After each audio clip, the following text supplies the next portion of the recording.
ผ่ามาผ่านมาเลาะพี่น้องเลาะตามหูตามหูตามผู้ตามผาด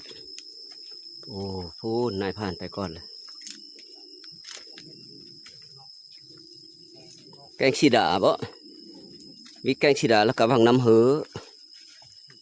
อ๋อโตธรรมชาติพี่น้องเทชมธรรมชาติ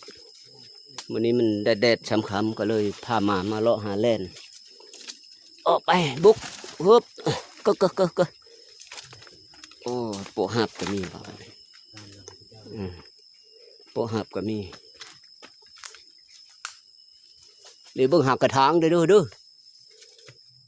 ข้อเขียวยุ่งเท่าเด็กกระถางใหญ่แท้ๆนี่เด้อ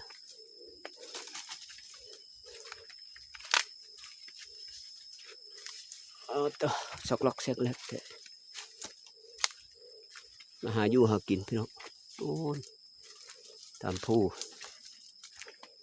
จุ๊บไว้ลุย